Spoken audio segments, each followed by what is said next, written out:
राहत आहे, काय नेमकं तुम्हाला संदेश द्यायचा आहे? अमरावती शहरामध्ये जे पोल्युशन वाढलेलं आहे, पोल्युशनच्या माध्यमातून लहान मुलं, बुजुर्ग, युवा, महिला सगळ्यांना जो मोठ्या प्रमाणात या पोल्युशनचा सामना करावा लागते, त्यासाठी सगळ्यात पहिलं पाऊल माझं पोल्युशन मुक्त करणे अमरावती शहर, जास्तीत जास्त प्रमाणात झाडे लावणे, अमरावती शहरामध्ये मोठा सायकल ट्रॅक मी निर्माण करील, जेणेकरून जास्तीत जास्त लोकांनी सायकलचा वापर केला पाहिजे।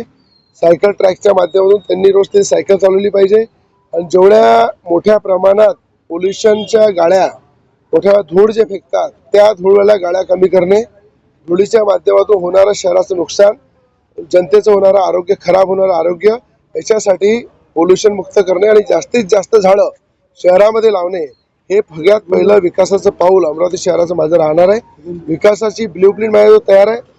अमरावती शहराचा नक्षा कसा बदलायचा, कसं अमरावती शहराला पुढे न्यायचं, या संदर्भात मोठ्या प्रमाणात युवासेना पार्टीचे नगरसेवक निवडून आल्यानंतर या अमरावतीच्या इतिहासामध्ये अमरावतीचा विकासाच्या माध्यमातून नक्षा बदलवणे, अमरावतीचा चेहरा बदलवणे हे आम्ही प्राथमिकतेने करणार आहे।